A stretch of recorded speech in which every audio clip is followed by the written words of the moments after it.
escort to the military base. We have 2 embassy cars and a military armed escort from the airbase taking us there because of all the flooding.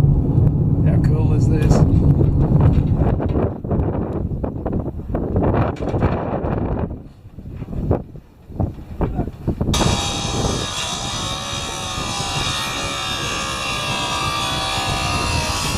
Tip tank coming off. A little way to go and we're done.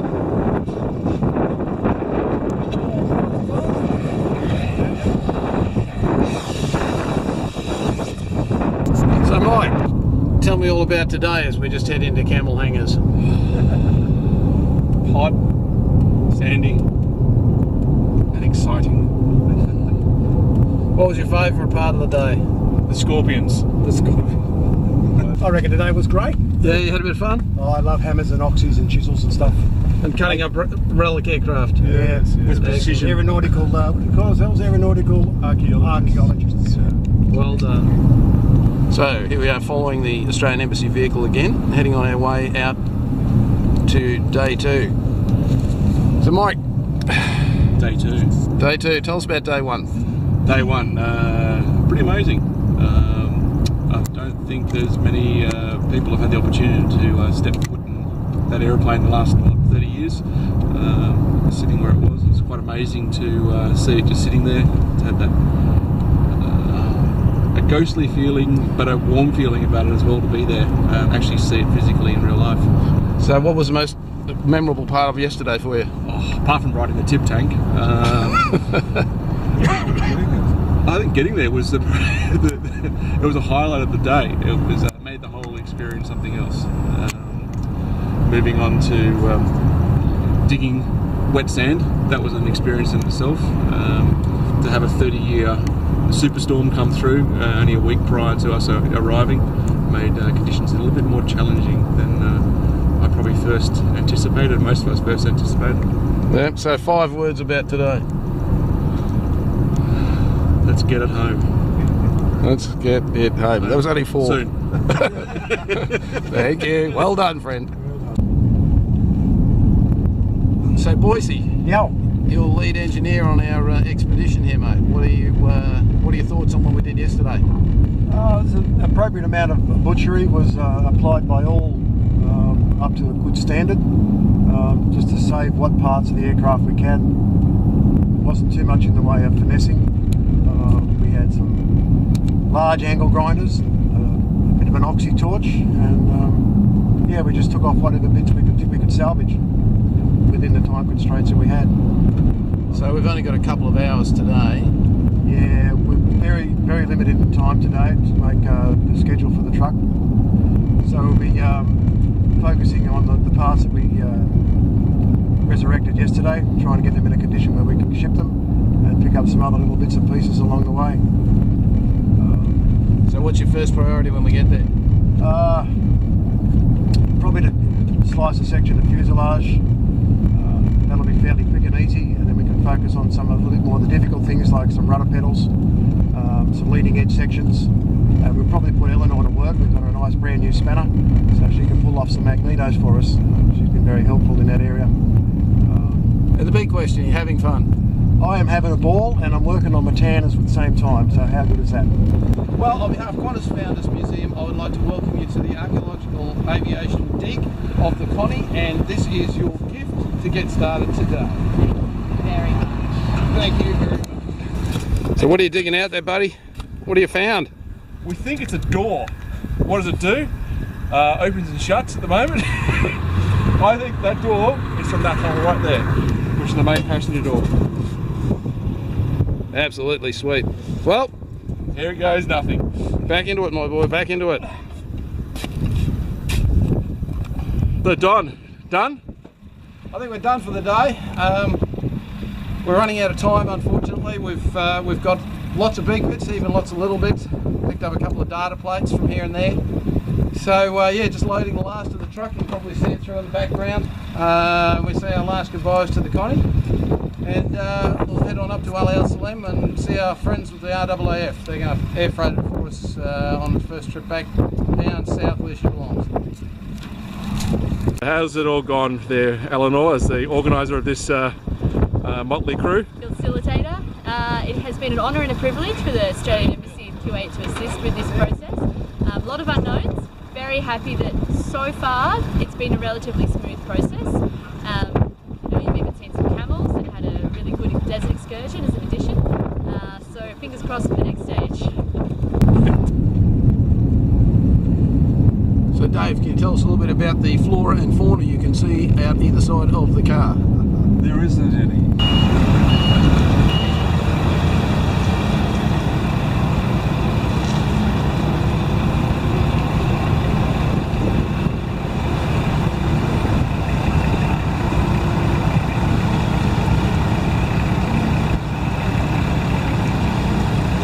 So Don, we're here. We've got the parts on the truck. What happens next? Yep, we've got the parts on the truck. We've got our Connie parts and we're ready to head to Dubai Airport. All we have to do is figure out where that is, and I thought that wasn't a problem until a minute ago, but yeah, well, we're right. We're going to cross that bridge now. The next thing is to drop it off at Dubai International Airport in preparation for our departure day after tomorrow. 30 seconds have passed. What's happened in 30 seconds? Well, just whilst you were filming Don a moment ago, the Dylan Thorpe there at Dubai has just come through with the paperwork. So we're just working out now if we need hard copies or if an email copy will suffice. So just sitting on our hands yet again, and we should be on the road towards Dubai very shortly. As I say in aviation archaeology, it's never dull, is it? Never dull, no. And what's the factor now? What level are we running at? Yeah, well, we're running this confidence factor. We've from a scale from 0 to 10. I'm thinking I was at 7.5 30 seconds ago. I'm almost touching 8 now. And Don, your level of confidence? Oh, mine's always high. I'm 9.5. I'm a realist. He's a realist, yeah. I'm an optimist. So how's your confidence level, Mike? Well, I think it's wavering at the moment. It's drifting between a 7 and an 8, depending on which email you read every 30 seconds. So at the moment I think it's just drifted down a little bit, but hopefully in the next hour or so it'll be back up around about 8 or a 9. What do you reckon, Dave? Yeah, well, I think the email that Donata won't accept freight for a non-scheduled flight is the reason for the just slight drop in confidence. It's not a complete disaster, but it's as Mike said, I think we were 8.2 a moment ago, now we're back down to about a 7.0. But it will work out in the end. And if hasn't worked out, it's not yet the end. Correct. Or as we say in aviation archaeology speak, we'll burn that bridge when we get to it. So I've had a bit of problem with paperwork, so we decided that we'll just check it in as crew baggage and circumvent the all criteria and problems, and it's done. Qantas crew bag, eh? That's a lateral thinker. Well, we've arrived at the jet, and here's our freight. It looks bigger than we thought it would. It's going to take a little bit of work to get it on, but we'll get there.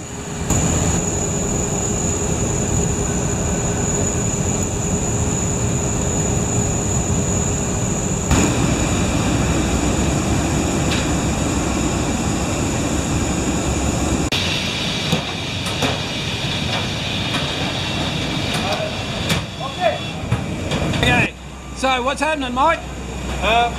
It's on, isn't it? Somehow we got it on. Performing miracles. And who's your friend here? Young Dylan here is underpaid and overworked. That's right, the man of magic. Update time, Don. Righto, so welcome to the forward cargo deck of the Qantas A380. All nicely new paint. With a lot of work, hard work from the fabulous people here, we've finally got the tip tank in. As you can see, it's good and secure. Of course, it's no trouble on the way over. It's just nieces in the aeroplane. Something we didn't think was going to happen maybe a couple of times this week. But anyway, good. Well, here we are taxiing out on QF 6012. Confidence level now, gentlemen. It's a 10. It's a 10? It's a 10 all round? 10 all round. Well, 13 hours, 16 minutes from now, we'll start the game again, I guess. Absolutely. So Don, done. We're underway. Yeah, it feels like we've actually achieved it. It's a little surreal. This project's been in the pipeline for about 8 months. It's been a culmination of a lot of work and a lot of support from some great people. We could not have done this on our own. Just our team of 4 guys, myself, Dave, Mike, and Greg, without everyone involved. And it's been that infectious spirit that's come through all the people in Qantas and the people we've bumped into when they hear the story about the aeroplane and what it did, and it touches everyone. So what is the significance of this constellation to us at Qantas? The great significance of this particular aircraft is that, well, for a start, it's the last constellation left in the world that Qantas ever owned. And the Constellation is a very important aeroplane in Qantas's history. It really is what made Qantas spread its wings on its own crew, flying around the world. And this aeroplane was taken into the fleet in 1956, I believe, and carried the Olympic flame that year down to Melbourne for the Olympic Games. It was in Qantas service through to 1963, and we were working it out the other day. It flew until basically about 40 years of its life, and then spent the rest of it sitting in the desert. It's been really quite touching to be part of it and to bring it on board. Would you do it again? Oh yeah, absolutely. You heard that expression about unknown unknowns. We found an awful lot of unknown unknowns, but would we do it again? Yeah, I think so. I think now we've got a lot more knowledge about the things that we should have organised beforehand. We've surprised a lot of people. We turn up and the size of the pieces and what we're trying to do next time around will be a lot easier. So there's another adventure to be had? Oh, absolutely. How could you not do that? But some great blokes involved in this one. Let's go do something else.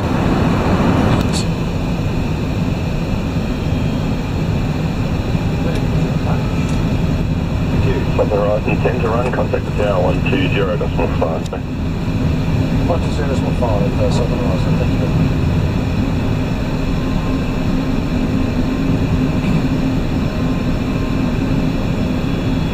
Good morning, for the first time in 55 years, Southern Horizon established final 340. Southern Horizon Super Sydney Tower, good morning, welcome back, and continue approach. The threshold wind is 300 degrees 8 knots. You can expect to vacate taxiway Foxtrot.